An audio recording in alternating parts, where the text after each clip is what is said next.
झांसी में शुक्रवार की रात महारानी लक्ष्मीबाई मेडिकल कॉलेज में शॉर्ट सर्किट से लगी आग ने निक्कू वार्ड में भर्ती 10 नवजात शिशुओं की जान ले ली। अग्निकांड इतना भीषण था कि 20 से 25 मिनट में ही पूरा का पूरा वार्ड आग की लपटों में घिर गया और सब कुछ जलकर राख हो गया। जब तक दमकल की गाड़ियां पहुंचती तब तक 10 बच्चों की सांसें थम गईं। मेडिकल कॉलेज स्टाफ और बच्चों की माता पिता तथा आमजन के द्वारा बच्चों को बचाने की भरपूर कोशिश की गई, परंतु अग्नि इतनी भीषण थी कि वार्ड के अंदर दाखिल होना मुश्किल हो रहा। जब फायर ब्रिगेड की गाड़ियां पहुंची तब कहीं जाकर आग पर काबू पाया जा सका। इस भीषण अग्निकांड ने पूरे देश को हिलाकर रख दिया। प्रदेश के मुख्यमंत्री योगी आदित्यनाथ पूरी रात भर घटना की जानकारी लेते रहे, तो वहीं लखनऊ से चलकर प्रदेश के उप मुख्यमंत्री ब्रजेश पाठक सुबह 4 बजे मेडिकल कॉलेज पहुंचे और पूरी घटना की जानकारी ली। सीएम योगी आदित्यनाथ ने मृतक बच्चों के प्रत्येक परिजनों को 5 लाख रुपए मुआवजा राशि देने की घोषणा की है। घटना पर देश के राष्ट्रपति प्रधानमंत्री ने भी गहरा दुख जताया है। अग्निकांड की सूचना पर मध्य रात्रि भाजपा विधायक रवि शर्मा, जवाहरलाल राजपूत, पूर्व मंत्री Pradeep Jain, commissioner DIG, DM सहित जनपद के आला अधिकारी और भारी तादाद में पुलिस बल मौके पर पहुंच गया।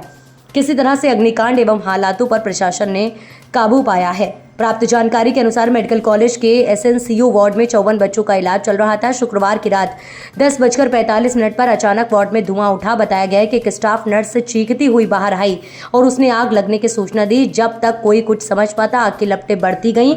थोड़ी देर में हर तरफ चीख पुकार मचने लगी है।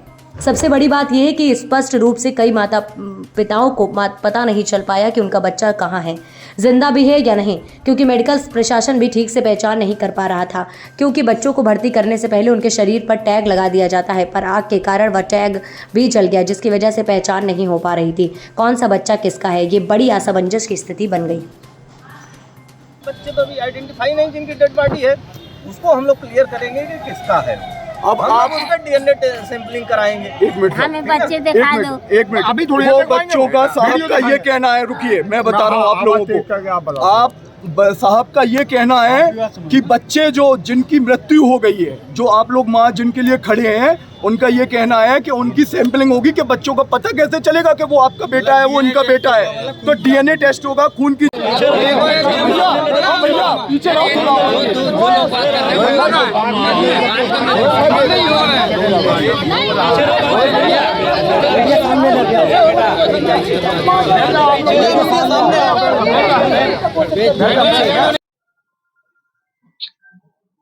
आइडिया से लगा 2 बार तो इसकी होगी।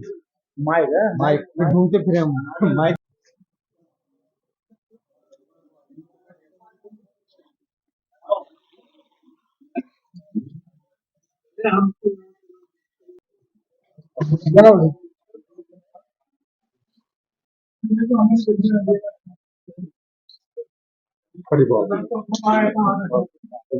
मोबाइल वाले वीडियो है, वीडियो में निकाल के स्टेशन के वीडियो में बता दिए, लेकिन खाली स्टेशन है।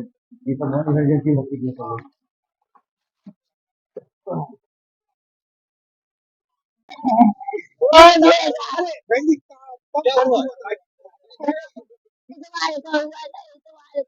अच्छे दिन हो गए हमारे बच्चे को में बताया था क्या बताया था। आज क्या देखा आपने? आज पुलिस ने इंजेक्शन लगाए थे।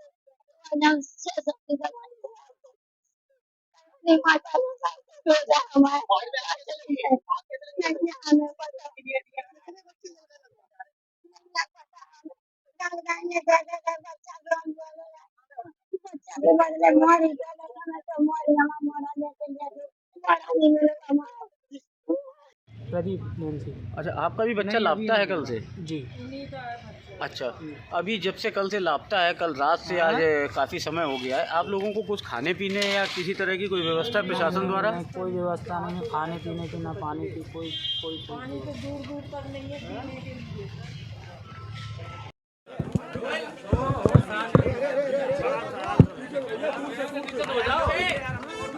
आप सेटल हो जाओ, मैं जल्दी नहीं कर रहा, आप सेटल हो जाओ, आराम से लगा लो। हम भी काम ही कर रहे थे।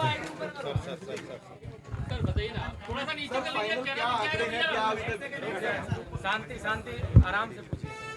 हाँ प्लीज। अभी तक की क्या स्थिति है, क्या रिपोर्ट है? हम लोगों ने पूरा अभिलेखों और उन सब से मिलान किया था, तो और कई लोगों पे कॉलिंग भी कराई। उससे 49 कुल लोग एडमिटेड होने की कंफर्मेशन जो प्रथम इससे जो हॉस्पिटल स्टाफ के साथ वार्ता करके आया है वो आया है। और इसमें से 38 सेफ और अंडर ट्रीटमेंट है। उसमें से MLB यहाँ पे मेडिकल कॉलेज में भी चल रहे हैं, कुछ प्राइवेट में भी हैं, और 7 जो बॉडीज़ हैं वो आइडेंटिफाई करके परिजनों को हैंडओवर भी कर दी गई हैं, और 3 की शिनाख्त अभी चल रही है, और 1 के संबंध में अभी हम लोग और स्थिति स्पष्ट कर रहे हैं।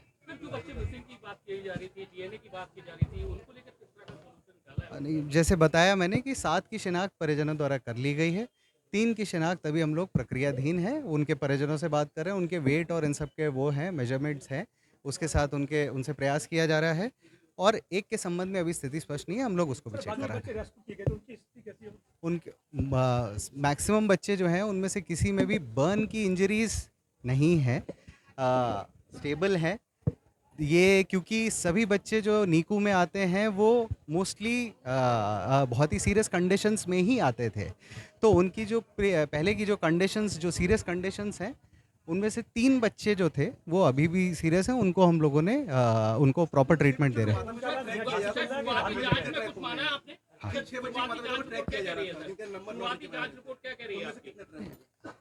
जो 6 मिसिंग का था, तो उसमें से हम लोगों ने वही अभी 3 बॉडीज़ की ही आइडेंटिफिकेशन जो है बच गई है। 1 के संबंध में स्थिति स्पष्ट नहीं आ पा रही है। अभी प्रथम दृष्टया जो हम लोगों ने जो वो किया था वो यही है कि विद्युत के स्पार्क की वजह से ही संभवतः ये आग की स्थिति उत्पन्न हुई है। बाकी इसकी विस्तृत जांच के आदेश जो आदेश है कमिश्नर सर और DIG सर इसकी एक जॉइंट रिपोर्ट भेजेंगे, तो और उसके बाद जो भी एक मजिस्ट्रेट जांच भी हम लोग कराएंगे, तो उससे ज़्यादा स्थिति ढंग से स्पष्ट हो पाएगी।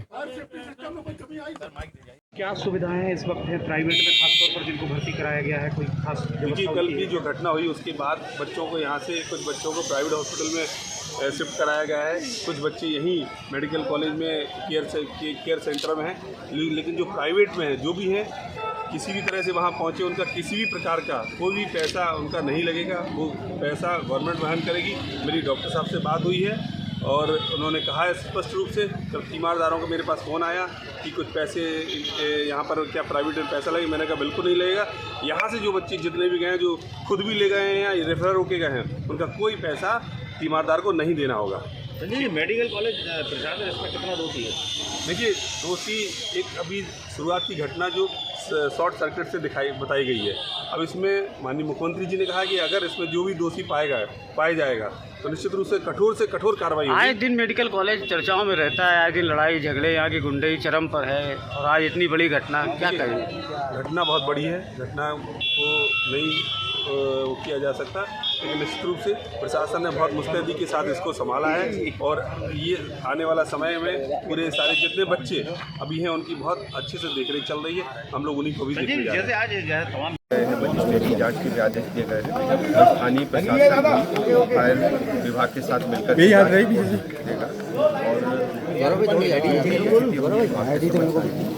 हर स्थिति में हम ये स्पष्ट करेंगे कि आग किन कारणों से लगी, कैसे लगी, ये किसी स्तर पर लापरवाही पाएगी तो हम कड़ी कार्रवाई। 10 बच्चों की में मृत्यु हुई है और बाकी सभी को बचा लिया गया है। सर, जिस तरह से विजुअल देखे जा रहे हैं, बड़े भयावह, हाँ, बहुत ही दुखद घटना है। ये ऑक्सीजन कंसंट्रेटर से आग स्पार्किंग के कारण कि ऐसा नर्सेज ने मुझे बताया जो मौके पर थी। एक नर्स के पैर में जलने से चोट भी लगी है और उसके बाद ऑक्सीजन कंसंट्रेटर के बाद पूरे वार्ड में आग फैली है। लेकिन घटना की जो सही जांच रिपोर्ट आ जाएगी उसके बाद ही हम सही जानकारी देंगे। अभी हम बताएंगे, अभी सुबह होने दीजिए। अभी हमारे सामने जो चुनौती है कि हम बच्चों को जो बचे हुए हैं उनको उच्च कोटि की चिकित्सा व्यवस्था उपलब्ध कराएं और जो अनआइडेंटिफाइड डेड बॉडीज हैं 3, उनके परिजनों तक हम पहुंच पाएँ। सर, अखिलेश यादव ने ट्वीट किया है, देखिए इस पे कोई पॉलिटिक्स नहीं है। बच्चों का इलाज चल रहा है और किस तरीके से सुनिश्चित कर रहे हैं बच्चों? मैंने आपको पूरी बात बताई थी, मैं दोबारा बता देता हूँ। मैं थोड़ी नीचे कर लो आईडी आप लोग आईडी हमारे पास अभी 17 बच्चे हमारे पास जिनका इलाज चल रहा है और 4 बच्चे प्राइवेट अस्पताल वात्सल में गए हैं, 3 मातृविता में गए हैं, 1 ललितपुर अपने घर चले गए हैं, 1 मौरानीपुर गए हैं, 6 अपनी माताओं के साथ चले गए हैं, 10 बच्चे काल कलवित हुए हैं, जिसमें 7 बच्चों की बॉडीज की आइडेंटिफिकेशन हो चुका है, 3 की शिनाख्त नहीं हो पा रही है और 6 परिजनों से संपर्क नहीं हो पा रहा है। हम लगातार संपर्क करने का प्रयास करें, मोबाइल स्विच ऑफ है और उनके घरों पर संपर्क करने के प्रयास किए जाए। जी कुल कितने बच्चे एडमिट थे? कुल बच्चे जो मैंने बताया आपको, वार्ड में कितने बच्चे थे? कुल बच्चे एडमिट थे, मैंने आपको पूरा ब्यौरा पढ़ दिया है। 49 बच्चे बताए। सर 18 बेड का वार्ड था, 49 बच्चे कैसे? अभी हमारे सामने जो चुनौती है इसकी कारणों की हम जांच करें और आपको बताएं आपके समझ